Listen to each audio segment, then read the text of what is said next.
what are the types of forms we saw yesterday? What are the types of forms we saw yesterday?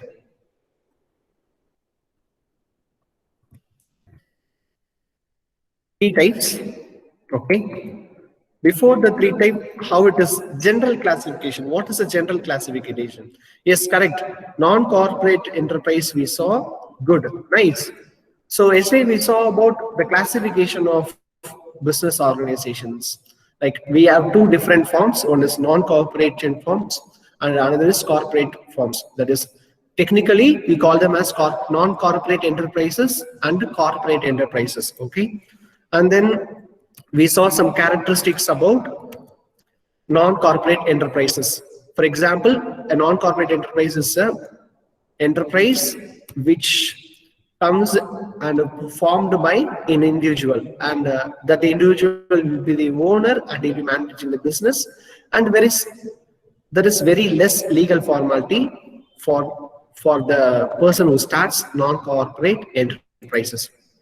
Okay, and we saw about three different inner classification of non-corporate enterprises, that is sole trading concern, partnership firm, and a joint Hindu family firm. Okay, so this is what non-corporate enterprise looks like. So we saw each and every enterprise, like sole trading concern we saw, and we saw about what are the merits and demerits in the sole trading, and we also saw about partnership firm, and we also saw about the benefits and the demerits of the partnership firm, and we were discussing about joint Hindu family today. We are going to discuss joint Hindu family today. Okay, so we saw two things, that is partnership firm and sole trading concern. So today we are going to see joint Hindu family. Okay, shall we? Good. Okay, Mukesh is telling. Good, nice. Joint Hindu family firm. Okay, good. Okay, those who newly joined. Okay, those who newly joined, please post your roll number in between. Okay, so I think we got 2 or 3 people new. So those who newly joined, I think Preeti and who else? Preeti, Justin, Raj, or those who newly joined, please post your roll numbers in the comment box. Okay, and Dina, just please, Dina, you also please post your roll number in the comment box. Okay, so today we are going to see about joint Hindu family firm. Have you heard of? Are you heard of this particular term before? Are you heard of this particular term before?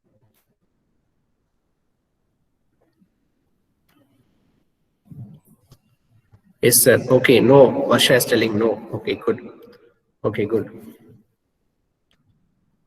Okay, fine. We'll see it. Okay. So in non-corporate enterprises, we have 3 different classification. That is partnership and sole proprietor, and we also got joint Hindu family firm.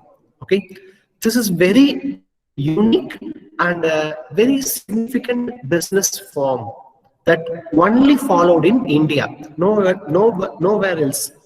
Only in India we are following this particular business model. Okay, so how it is done? The first point is families come together. See, 2 or 3 families will be there. They will come together and they'll be doing the business. Okay, so that family should be an inherited family. Okay, for example, great grandfather, son, great grandson. See, this is a hierarchy. There should be a hierarchy of family, and they should be belonging to Hindu religion. Okay, these are the 2 important mandatory elements should be there for joint Hindu family firm. Fine? Clear? Are you clear? Okay. Joint Hindu family means it is only business that handled by Hindu family members. 2 different families or 3 different families come together and they run a business that is called joint Hindu family. Okay, this business will not follow any Indian laws. Okay, they will not follow any company law, any industrial law, nothing. They will not follow the laws given by government, but they will be following Hindu law. There is a law called Hindu law. They will be following that. So that is very another important element in joint Hindu family. Okay, whereas in non-corporative enterprise, sole enterprises and partnership firms, if a person is called to be a manager or a director or a dean, here the head of the business is called to be Karta. Okay, K-A-R-T-A, Karta. Okay, good. Get the word? The head of the joint Hindu family firm will be Karta. He will be the eldest person of the family. Good. He will be the eldest person of the family. So this is how a joint Hindu family is formed. And this joint Hindu family has two different classifications. Okay, two different classifications we have in joint Hindu family. First one is Dyabaha system. Okay, Dyabaha system. The second one is Mitakshra system. Mitakshra system. Okay, so in joint Hindu family, we got two different systems: Dyabaga system and the Mitakshra system. Good. So in Dyabaga system, it is only followed in West Bengal and Assam. Okay, this Dyabaga system is followed only in West Bengal and Assam. Nowhere else this practice is followed.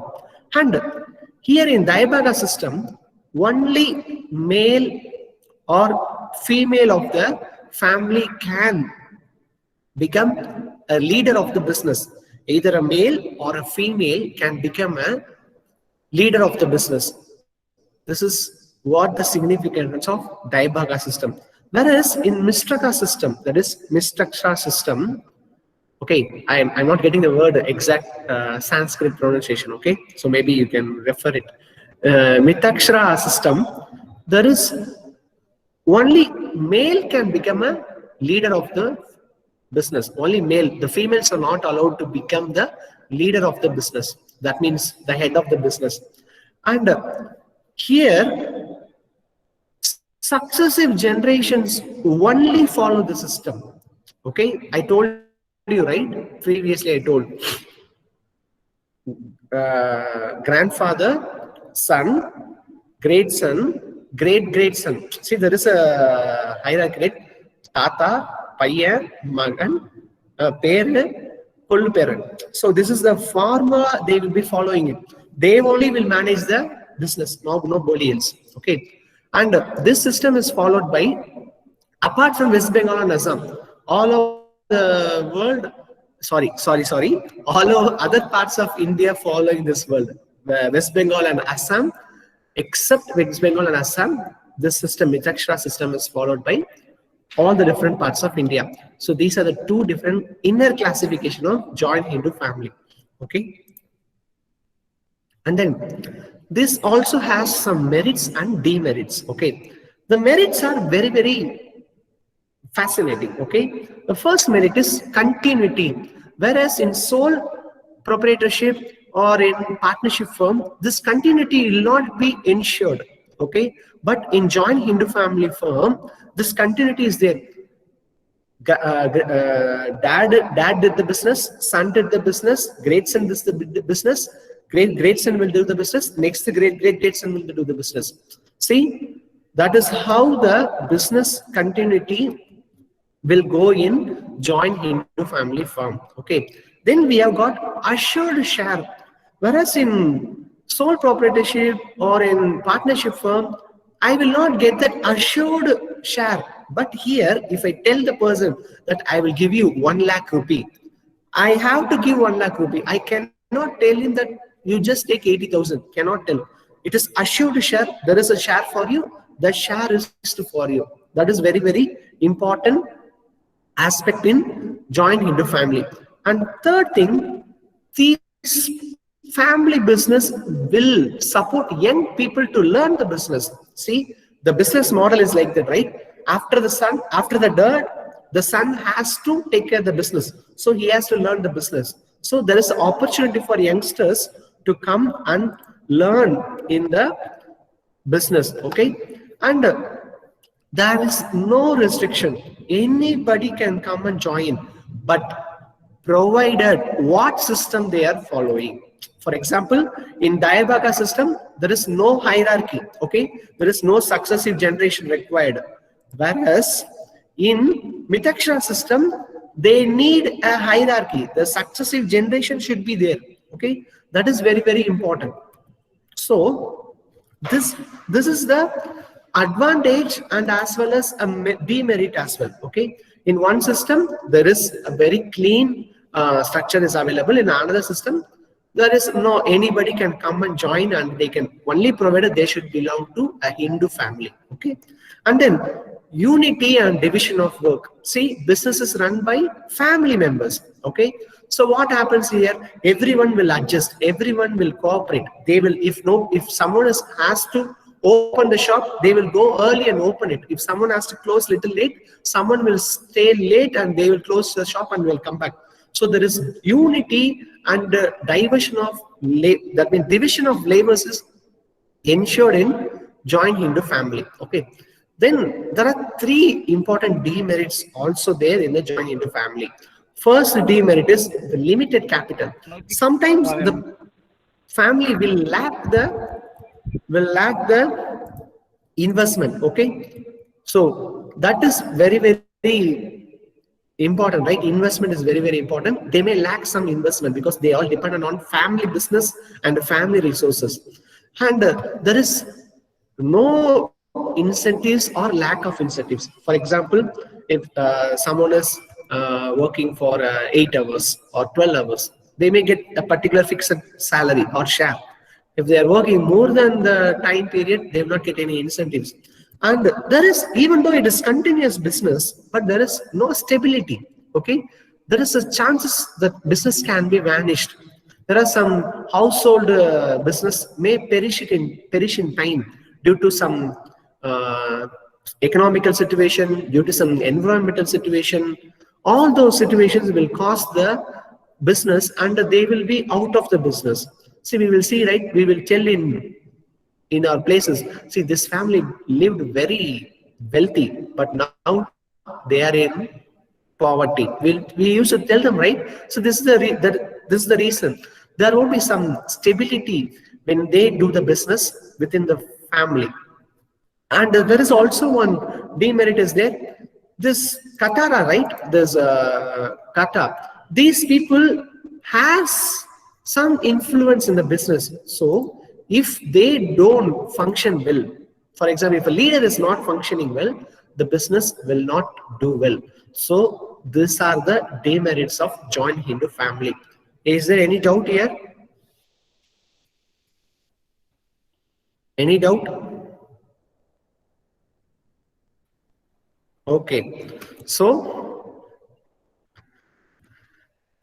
we have just completed non-corporate enterprises. Now we are going into corporate enterprises. What is this corporate enterprises? What is this corporate enterprises? What are this corporate enterprises?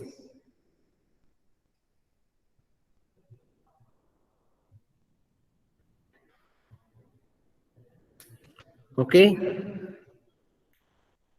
Anybody has the idea that what is corporate enterprise? If you don't know, please put 2. If you don't know, put as 1.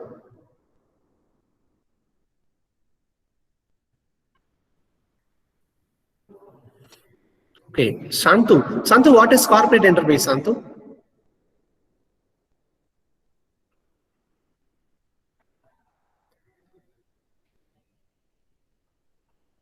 Okay, Santu is there? Big company, Janashree is telling big company. Okay, good. Okay, we will see, right? What is corporate enterprises? So corporate enterprises are company or a business firm which has a legal shape. Okay, they will have a legal shape. In non-corporate, there is no legal shape. Anybody can start any business, but in corporate enterprise, you need to have a legal shape. There should be director, there should be an investor, there should be partners. So there is a legal shape for the business. So that is the first and foremost important element in corporate enterprises. Okay. Then there should be a certain business activity. Okay. There should be some business activity. We'll take an example. We will take an example of Infosys. Okay. What does Infosys do?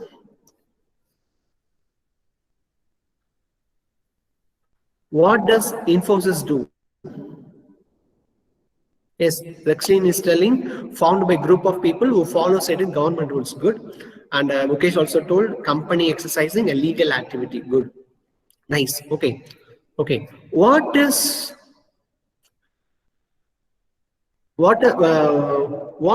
Infosys does?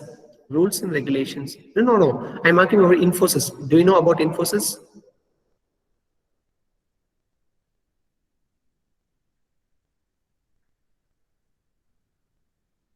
So, okay, fine. We'll take software company. Okay, good. Janashri is telling it's a software company. So, a company should have a certain business activity. I should not do anything that comes in my mind. I should fix my company. I should fix my product, or I should fix my service, what I'm going to do. That is very important. Certain business activity. Okay. By individual entity. What do you mean by entity? Entity. Anybody knows entity? What is the meaning of entity?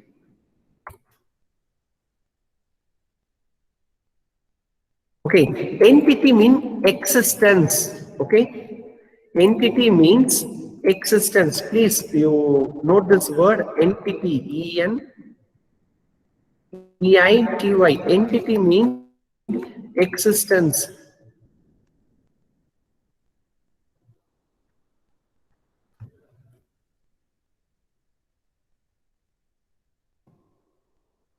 Okay, இருக்கிறது. Okay, with existence means இருக்கிறது, living. Okay, so it should be doing a business as an individual existent, not with the same company with the 10 different names. No, one name it should have, one proper entity, and finally it will have some profit motive. Okay, it will have profit motive at any cost. No compromise on it. If I invest in rupees, what is my profit? That is their another ultimate. That is why we accuse a lot on corporate enterprises, because they only focus on profit. They will not focus anything else. They will only focus on profit. Okay. So how this corporate enterprises split in? Before that, we have to learn the definition for a company. Okay. We should know this definition. That is very, very important. This definition is given by Lord Justice Lindley. Okay. I wish everyone to learn this definition. Very important definition. Lord Justice tells that company, okay, whatever we talk about, company. So corporate enterprise we'll tell a company, right? Infosys is a company. Wipro is a company. Mahindra is a company. Reliance is a company. Okay. So if we tell some entity, that is some business module, if we tell as a company, it is an association of many person. Okay. It is an association of many person who contribute money. Right? I think you're getting the point. Who contribute the money, or money is worth. For example, I may give a money. If I have money, I may give a money, or something that worth for money. Good, right? For example, I may give a land, or I may give a building, I may give some property to common stock. Okay, to common stock. So the stock here means kind of an investment, a capital. We were discussing, right? Capital. We need capital. We need investment in the first unit. Okay. To common stock and employ it for some common purpose. So I just don't invest in the company. I invest for some common purpose, right? I'm going to develop a software. So I need a investment in software developing company. So there is a common purpose. Okay. So this common stock contributed is denoted in money and is a capital of the company. So what is contributed? So it is denoted to be capital of the company. Okay, the people who contributed it or to whom it belongs are members. Fine. If Valan, Janasri, and Rexlin, Santu, Pradeep, Mukesh, Jayakant, if all of us going to start a company, we'll take an example. Okay, there's 7 of us going to start a company. I am putting 1 lakh, Rexlin putting 1 lakh, Jayakant putting 1 lakh, Santu is putting 1 lakh, and Mukesh putting 1 lakh. So we got 7 or 6 lakhs around. Okay, so we are contributed. So now what we are called? We are called to be member of the company. Okay, we belong to the company. Okay, so the proportion of the capital to which each member entitled is share. So finally, Lord Justice Linley tells, whatever you invested, you will have a share. This is what known to be a corporate enterprise. Okay, so people come together, they invest in some particular business, and they will take their own profit as a share. That is known to be a company or corporate enterprise. So again, in corporate enterprises, we can split them into 3 different categories. Okay, joint stock companies, cooperative society, and state enterprises. Okay, so corporate enterprises again split into 3 different types: joint stock companies, cooperative society, and the state enterprise. So today we are going to see one type, that is joint stock companies. This companies, okay, with the word companies comes from the Latin word, okay. Company means cum plus panis, okay. Cum plus panis, which means people and bread. So the exact Latin word meaning is persons eat their meal together. People who eat their meal together. So company, he is my companion. It's like friends. We call them as a friends. He is my companion. So company is nothing but people who come together to perform a certain activity as one entity. So I'm repeating these keywords because you have to get into the business terms. Okay, don't tell that if someone asks what is company, it is a business. Do not tell. You have to tell it is a entity, that is an existing system that does some particular business activity through the help of few people's investment. That is what you have to tell. If someone calls what is company, you have to tell. So that's why I'm insisting on few business terms persistently. Okay, then we'll go about how this stock companies have their own features. Okay, how this company is unique from others. So here the company comes as a voluntary association. See, I will not force anyone.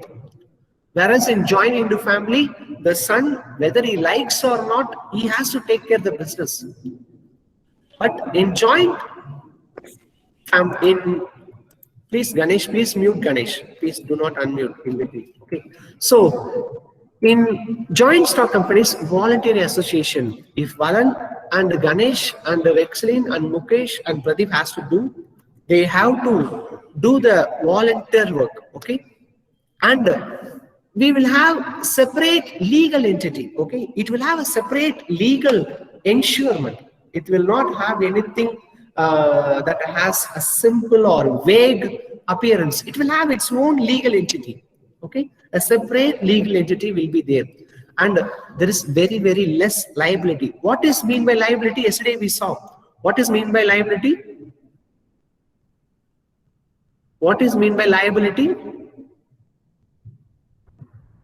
Liabilities are, yes, Kadan. Yes, Rexel is putting Kadan. Liability is nothing but money which I have to pay back to someone. Okay, so that is very, very limited, because if someone 7 or 10 comes here, there will be a lot of money to invest. Okay, I will not borrow from people. I will not borrow from bank. Okay, there is limited liability, and there is a perpetual success. Okay, what do you mean by perpetual? What do you mean by perpetual?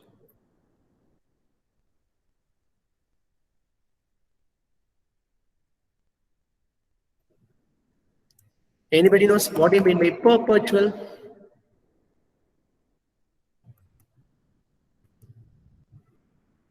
Okay, perpetual means continuous. Okay, which there is no ending, perpetual. Okay, perpetual success means there is continuous success. If you take an example of the companies like Reliance, the companies like Infosys, the companies like Tata Consultancy Services, TCS, they're all successful companies, right? What is the reason? They had this voluntary people. Dhirubhai Ambani has voluntarily started the business. He had people to support. Though they face some losses and some bad times, they are success in the market. Okay, there is a common seal. They will have that common enthusiasm that will be there in joint stock companies. And if I'm not interested in the business, okay, with the partnership of the 6 people I mentioned earlier, I can just leave from the business. I will sell the share to someone else. If Aravindan want to get my shares, I will sell the shares to Aravindan and I can just move on. I can go and start some other business. And you can sue people and you can get sued. If someone is stealing my business in private, in partnership firm, in joint into family firm, or in the sole proprietorship, if someone steals the business idea, you cannot do anything. But in corporate enterprises, if someone steals your business idea, you can sue them. At the same case, if you are stealing from someone's idea, they will sue you. So that is also given. And there is right to property. If an entity is there, for example, if I own a company, I will have all the rights to get the properties for the company. I can get cars, I can get lands for the company, I can get all the infrastructure that will belong to the company as a property. So these are the key features of joint stock companies. And we also have some merits and demerits for joint stock companies. Okay, the first merit is liability. There is no liability. Sometimes there will be no liability. I need not to pay back to people because that is my money. Okay, the financial resources, if 10 or 15 people comes together and start the business, there will be much of investment and scope of expansion. You can grow day by day. Take any example of Reliance. I'm putting the word Reliance again and again. There's a very perfect example for expansion of business. There is a report telling each and every one of us uses at least one product from Reliance. Okay, stability. The business will be stable. Even if I leave from the business, someone is there to take care of my business. Whereas in non-corporate enterprise, that stability is not assured in anywhere if you go and check it. Okay, and easy transfer of shares. Okay, easy transfer of shares. I can just simply transfer my shares to someone and he can run the business. In demerits, there are so many formalities. Okay, you have to register, you have to get the approval, all the formalities are there, and it is expensive. You have to spend a lot of money. So that is a demerit in joint stock company. And there will be delay in administration. If, for example, if Aravindan is taking care of finance issues and I'll be taking care of marketing issues. If I go and ask Aravindan regarding some budget for my marketing activity, Aravindan may delay it. So there is an administration gap. And there will be government control. Okay, we have to pay taxes to company, government will monitor us. We will not have any freedom. But in sole proprietorship, in partnership, in joint into family, we will have this freedom. But in corporate enterprise, we will not have the freedom. If government is telling, shut down the business, you have to shut down. You cannot tell no. You can appeal. But if they are telling, you have to shut down the business, you have to shut down. Okay, these are the demerits of joint stock company. Any doubts?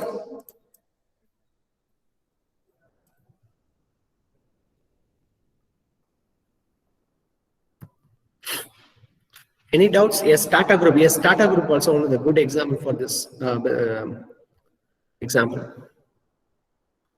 Okay, good. Okay, a short recap of today's session. Joint into family, we saw about joint into family.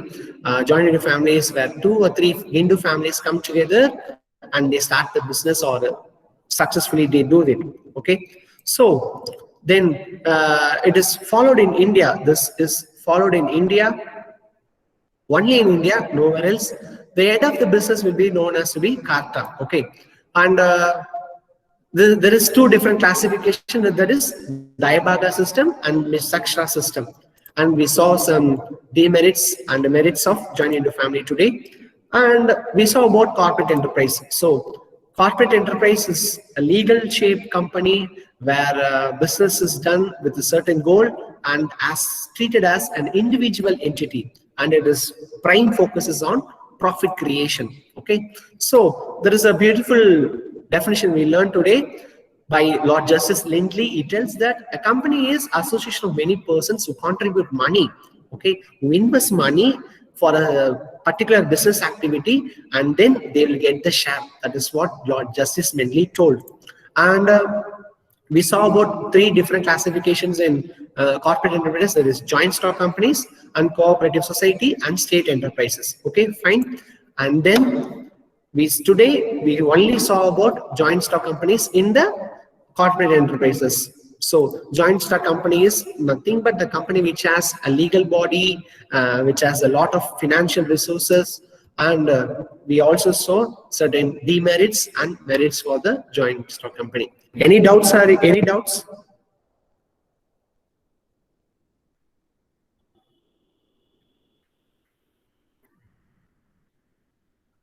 Okay, okay. Thank you. We will meet in next class. I have a small